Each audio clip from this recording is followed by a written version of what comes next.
Dr. James Beckett, Sports Card Insights, here with Ric Klein. We're going to do a tribute to Phil Niekro, the Knucksy, the famous knuckle-baller, but don't think he was just a knuckle-baller. He was a great athlete, has great stats. I'm not sure he's getting the hobby love. Seeing somebody passing, the silver lining is that his career gets a second look. And it's certainly worthy when you look at not just longevity, but a lot of excellence. If you can pitch till you're 48, that's pretty amazing. And you get people out with slow stuff. Thanks, sponsors, Beckett Media, Beckett Grading, Beckett Authentication, ComC.com, Burbank Sports Cards, Mike Stadium Sports Cards, Heritage Auctions, Huggins and Scott Auctions, Topps, Upper Deck, and Panini. Phil Niekro, he's got lots of cards, but he's gone now at the age of 81 after he had cancer. So, Rich, welcome to the show. And Phil Niekro, I imagine he is somebody that when you started coming on strong with baseball, he was probably into his career. I observed him from the beginning. I've talked about the first packs I really remember were third series 68s with all the superstars in them. He's in there too. Yeah. And he was coming off an NL ERA title, 1.87. His personal catcher in 67 was one Bob Uecker. And it's interesting because he and Uecker, for Niekro's first 3 years of their career, their cards actually parallel. I'm not going to talk about value, but parallel in what series they're in. Yeah. 64, they're both high numbers. 65, they're both semi-highs. And 66, they're both first series cards. They weren't teammates or anything. They just had parallel cards. And his rookie card is a reasonably difficult high number card to get in 64. You do see it, but you don't see a lot of them compared to some of the other rookies of the time. And Hall of Fame high number rookie cards, that's one card I think that might actually be undervalued. And part of the issue was that he wasn't a fastball pitcher. He threw slowest and slowest. But the thing that people don't realize, he wasn't a fastball pitcher, but he was a strikeout pitcher. The game is how do you get the guy out and how do you keep the other team from scoring runs? So we're talking about a guy that had earned run average title as well as a strikeout title. He led the league in strikeouts. He also had a bunch of gold gloves along the way. He fielded his position very well. And it's interesting because one of his childhood friends was John Hondo Havlicek. And I believe they were high school teammates. And they both lasted a long time in their respective sports, more than most players do. Hondo was still a high-level basketball player, 36, 37 years old. And even in his last game, and there's a video of it, CBS televised it nationally, and they had to cut short the final time he left because the Masters insisted, you give us full coverage. And that was part of the Masters coverage. So you don't get to see Havlicek leave the court for the final time. But even in his last game, he was still at the age of 37, playing very effectively. Niekro had another 10 years at that point. So both of them were really good. I think it's Bridgeport, Ohio. My family lived in Wheeling, West Virginia, across the river in those days. And I think Hondo and Niekro, I think they were the same age or very close. And then, of course, Phil had his brother Joe, who also has passed away now. That's tough. I went to the Hall of Fame fantasy camp that 13 years ago, I think, and the counselors, the Hall of Famers who were there, each got to bring a friend just to have fun. And so Ozzie Smith was one of them, and he brought Vince Coleman. George Brett was there, and I'm trying to remember who he brought. I don't remember that just right now. I assume he didn't bring Rush Limbaugh with him, who was a friend of his when he was with the Royals. Yeah. But George Brett, and then Robin Roberts, who was the elder statesman, and he's passed away now too, and then Phil Niekro.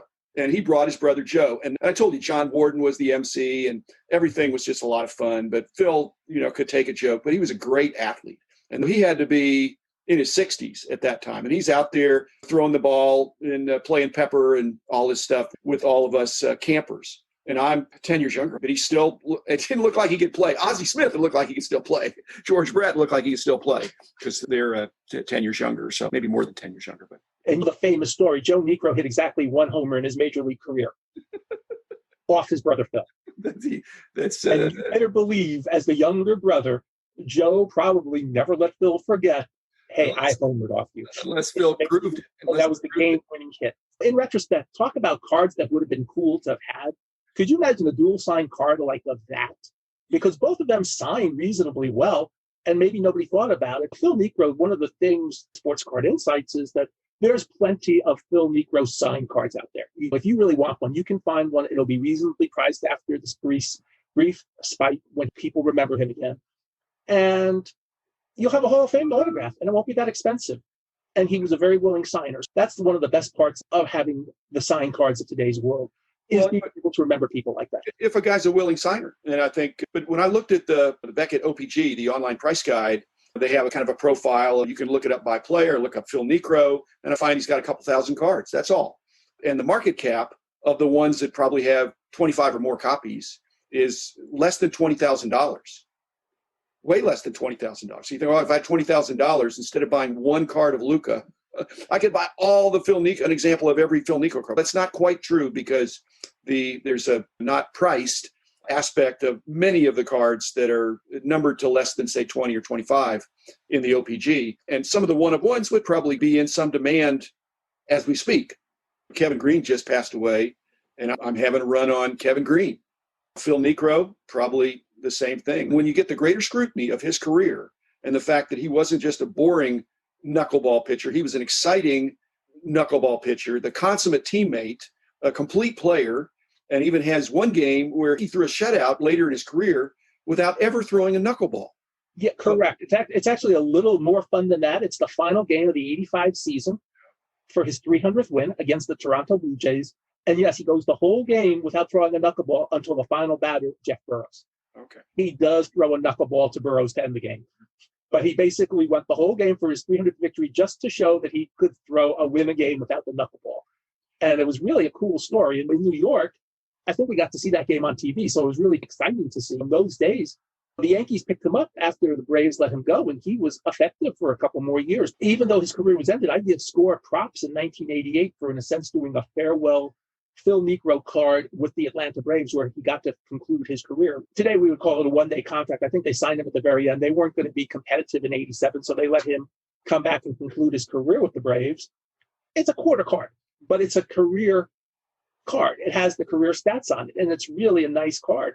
I think that's a great culmination of a playing card career. 24 years after his rookie card, he gets a final card. One of the reasons he doesn't get enough hobby appreciation is because, and I don't know about the sabermetric folks, his won-loss record isn't that great. I mean, he won a lot of games, but he lost a lot of games. People forget that when he was on the Braves, it was right before they got good. When he was on the Braves, they weren't good. They went to the playoffs a couple times, but they made their great run right after he left. And so when you're pitching for a last-place team and you're winning more than you're losing, and they're losing a lot more than they're winning, you're a really good pitcher. We think of the Braves of a while back as making the playoffs every year. That was right after he left. Yeah, that was a couple of years after he left. They make the playoffs in 69, the first year of divisional play, and then 82. And I believe he's 17-4 in 82. I think he wins 20 games in 69. Both years, he's really key to them going to the playoffs. 83, they're competitive again.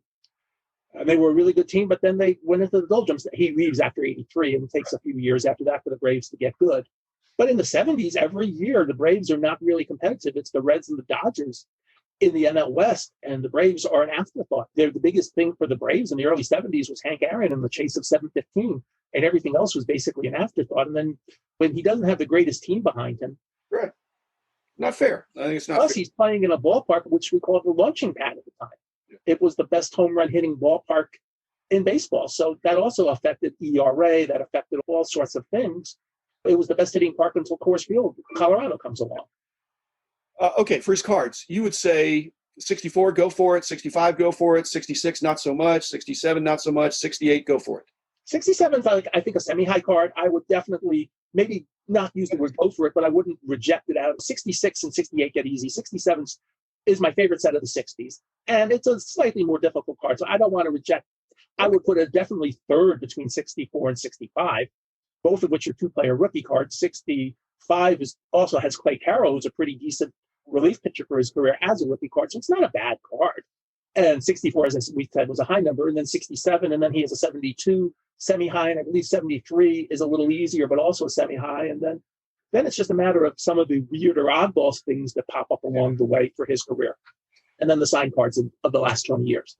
I guess Topps maybe still does this a little bit. Back in the day, when it was only Topps, the number of the card also demonstrated the esteem that Topps had for the player. And Phil Niekro did not get immediate respect. Or the 5 a lot of the times to indicate he was a better player, but he didn't get the 50 or 100 that indicated, okay, these are our key players. Every once in a while, Topps would throw somebody really goofy into the, I think Clete Boyer's number 550 and 68. It's just a goofy thing that every once in a while they didn't get it quite right. But for the most part, if you were 100 definitely and 50 usually, and then the 25s were the third level.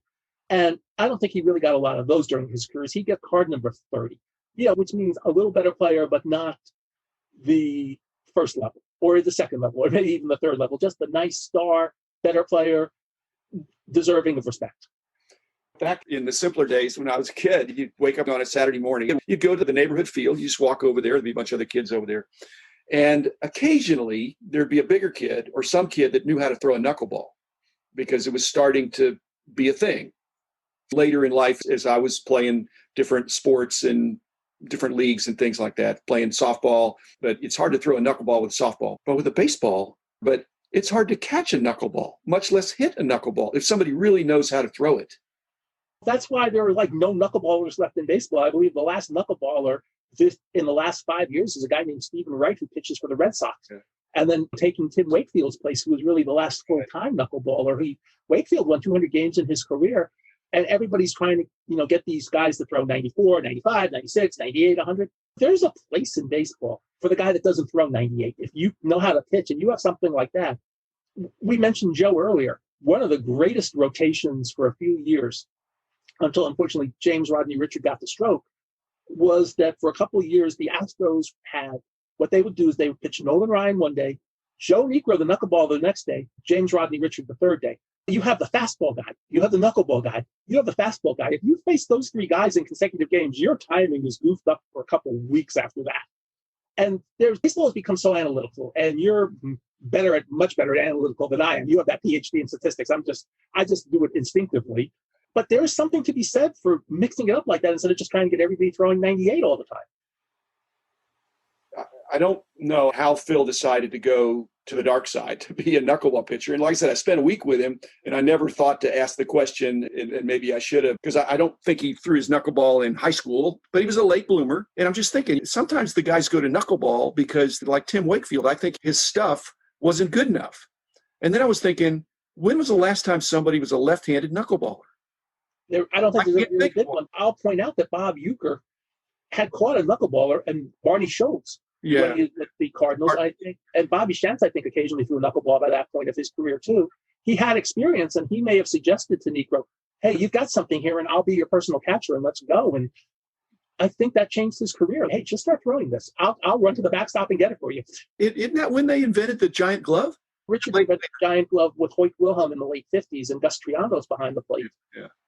But it's the same principle. They get the giant glove because you want to have more ways to bat it down because the ball doesn't go like a normal pitch. When I was playing, I was a good base runner, and you would think you would be able to steal on a knuckleballer because the pitch is going to come in slow, the catcher's going to have trouble handling it, and you'd think anybody on first base is going to be on second. It's all a matter of how you hold the runner on. So do you think that's an aspect of Gold Glove? I think that's an aspect to it, and he also fielded his position very well. But I always think of Gold Glove just of fielding your position, but it may be that for a pitcher, the Gold Glove is also being savvy about holding base runners on, because it's part of it. Definitely is. Andy Pettitte should have won a Gold Glove in every year for the way he could pick people off first base, because you had to worry if you were on first base and Andy Pettitte was on the mound. Wait a second, I better not go very far. He can get me and make it look perfect for any umpire. Do you think his move was perfectly legal, Andy Pettitte? Because I think I think it was borderline, but I think by the time he got the reputation, nobody's going to call it anymore. He got institutionalized, yeah. Yes, and that happens. You get a good reputation, and you'll get the breaks. And there's something to be said for being a supremely talented athlete.